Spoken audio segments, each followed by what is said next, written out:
नमस्कार दोस्तों, मैं हूँ गोविंद और आप सुन रहे हैं हॉरर कहानी, वो भी मेरी ज़ुबानी। दोस्तों, आज फिर से एक नई कहानी आपके सामने हाजिर है। वैसे तो आपने बहुत सी हॉरर कहानियाँ सुनी होगी, लेकिन मुझे पूरी उम्मीद है कि आज की यह हमारी कहानी सुनकर आपको सच में डर का एहसास होने वाला है। बस मेरी आपसे इतनी गुजारिश है कि आप अगर इस कहानी को पूरा सुनेंगे तो सच में बहुत ज़्यादा मज़ा आने वाला है। साथ ही अगर आप पहली बार हमारे इस चैनल पर आए हैं तो चैनल को अभी सब्सक्राइब कर लीजिए। ऐसा करने से हमारी और आपकी नज़दीकियाँ बढ़ जाएगी और आगे आने वाली वीडियो आप तक आसानी से पहुंच जाएगी। तो ज़्यादा समय ना लेते हुए जल्दी से अपनी कहानी को शुरू करते हैं। सुनसान सड़क, अंधेरी रात और अकेली लड़की रुचि अपने कंधे पर काला बैग लटकाए हुए तेजी से चली जा रही थी। उसका दिल तेजी से धड़क रहा था। ऑफिस से आते वक्त देर हो गई थी और बस स्टैंड से उसका हॉस्टल अभी 2 किलोमीटर की दूरी पर था। कोई रिक्शा या ऑटो भी नज़र नहीं आ रहा था। देर होने पर हॉस्टल वार्डन की डांट भी सुननी पड़ेगी, इसलिए मजबूरी में उसने इस शॉर्टकट को पकड़ लिया। यह रास्ता छोटा तो था, लेकिन एकदम सुनसान था और वहाँ कोई पुलिया के पास तो एकदम अंधेरा था, जहाँ कभी कभी कुछ नशेड़ी जमा रहते थे। रुचि दिल को मजबूत करते हुए पुलिया तक पहुँच गई। बस पुलिया के नीचे से पार करने के बाद वह अगले चौराहे पर पहुँच जाएगी, जहाँ रात के वक्त भी थोड़ी चहल पहल रहती है, क्योंकि उधर कुछ खाने पीने के स्टॉल वाले देर तक जमे रहते हैं और वहाँ खाने वाले भी जमा रहते हैं। बस जल्दी से पुलिया पार हो जाए, ये सोचते हुए रुचि आगे बढ़ी। पुलिया के पास एकदम घना अंधेरा था, लेकिन पुलिया के दूसरी तरफ से चौराहे की हल्की रोशनी नज़र आ रही थी। रुचि आगे बढ़ी और तभी उसकी नज़र पड़ी पुलिया के पास खड़े 2 आवारा से नज़र आने वाले लड़कों पर, जो पहली नज़र में ही गुंडे मवाली नशेड़ी नज़र आ रहे थे। वह जैसे ही उनके बगल से गुजरी, दोनों ने एक झटके से उसे दबोच लिया। उनमें से एक ने उसका मुंह दबा दिया और दूसरे ने उसका हाथ पकड़ लिया। इस अचानक हमले से वह एकदम सकेत में आ गई और उसका शरीर एकदम शांत हो गया। उसने उनका कोई विरोध नहीं किया। दोनों गुंडे उसे खींचते हुए पुलिया के बगल में खींच लाए, जो 2 खंबा के अंदर एक छोटे कमरे जैसा था। वहाँ ज़मीन पर एक गद्दा भी पड़ा हुआ था। दोनों उसे खींचते हुए उसी जगह ले आए। दोनों ने आपस में बात की, जिससे रुचि को ये पता चला उनके नाम अब्दुल और राजन थे। उनको इस बात की कोई परवाह नहीं थी कि वो एक दूसरे का नाम लेकर बात कर रहे हैं। अबे राजन, आज तो लॉटरी लग गई बे। अबे हाँ यार, क्या मस्त चिड़िया मिली है, आज तो बहुत मज़ा आएगा। चल चल, देर न कर, शुरू कर प्रोग्राम। चल पहले चाकू निकाल। चाकू किस लिए बे? तो क्या इसे काबू कैसे करेंगे? अबे ये तो ऐसे ही काबू में है, कुछ कर नहीं रही है। तो क्या हुआ? काम ख़त्म करने के बाद तो इसे ख़त्म करना ही पड़ेगा, वरना जाकर पुलिस को बता देगी सब बात। इधर ये दोनों बात कर रहे थे, उधर रुचि के विरोध न करने की वजह से दोनों की पकड़ कुछ ढीली हो गई थी। तो रुचि ने जल्दी से अपना हाथ छुड़ाकर अपने मुंह पर से अब्दुल का हाथ हटाया और बोली, सुनो मेरी बात, जो करना है कर लो, बस मुझे मारो नहीं। मैं कोई विरोध नहीं करूँगी और न किसी को बताऊँगी।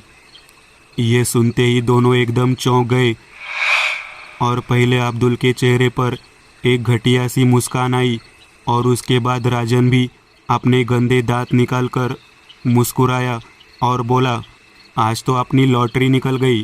वाह क्या बात है, तो बड़ी समझदार है।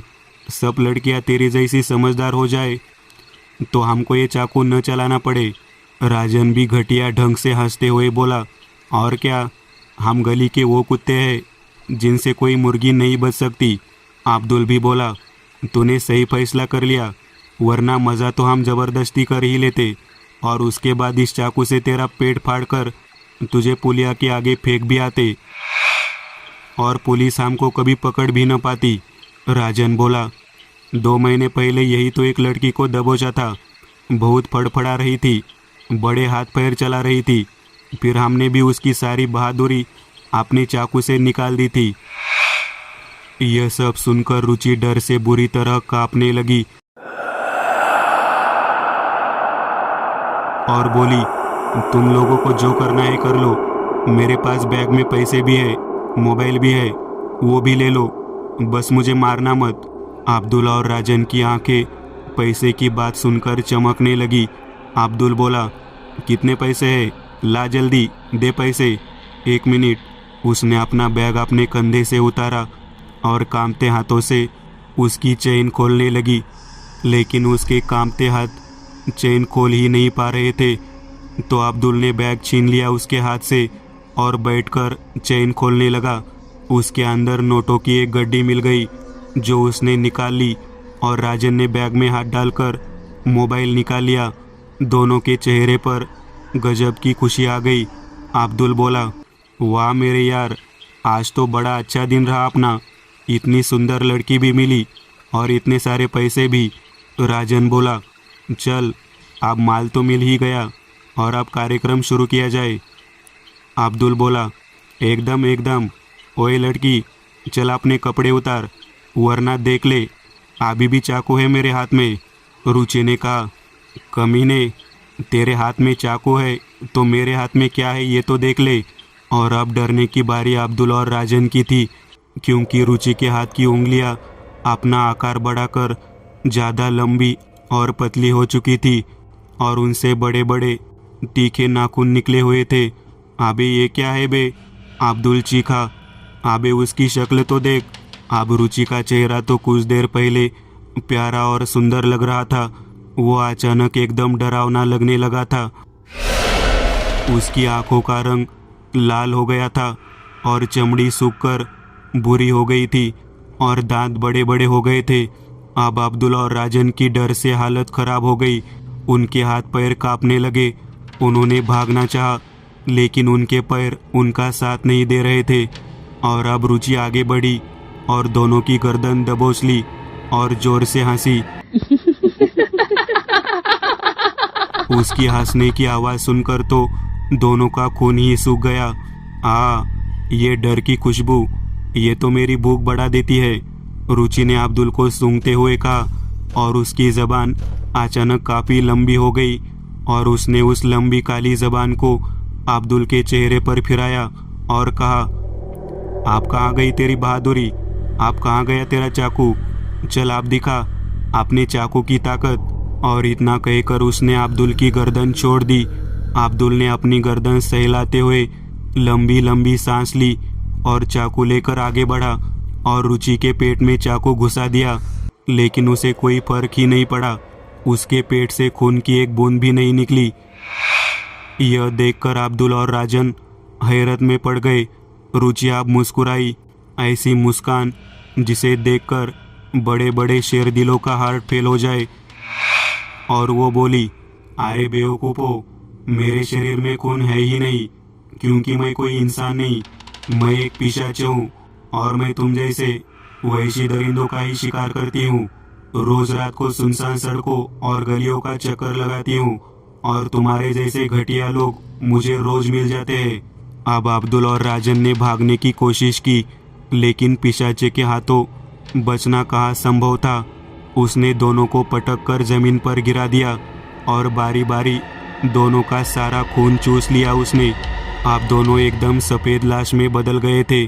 अब रुचि के पीठ से 2 बड़े पंख निकल आए और उसने अब्दुल और राजन की लाशों को उठा लिया और बोली, यहाँ लाशें छोड़ दी तो फालतू में छानबीन होंगी और हवेली पर ले गई तो मेरे सेवकों का पेट भर जाएगा इनसे। और वो दोनों की लाशों को लेकर हवा में उड़ गई, लेकिन वो कल फिर वापस आएगी वहशी दरिंदों का शिकार करने। दोस्तों, आज के लिए बस इतना ही। अगर आपको यह कहानी अच्छी लगी हो तो लाइक कीजिएगा। आप में से कई लोग बिना लाइक किए भाग जाते हैं। अगर आपने वीडियो को लाइक किया तो मुझे अच्छा लगेगा और ऐसी ही डरावनी कहानियाँ बनाने के लिए मुझे एनर्जी मिलेगी। तो लाइक ज़रूर करिएगा, और अभी तक आपने चैनल को सब्सक्राइब नहीं किया तो तुरंत सब्सक्राइब करिएगा और बगल वाली घंटी को दबाना ना भूलिएगा।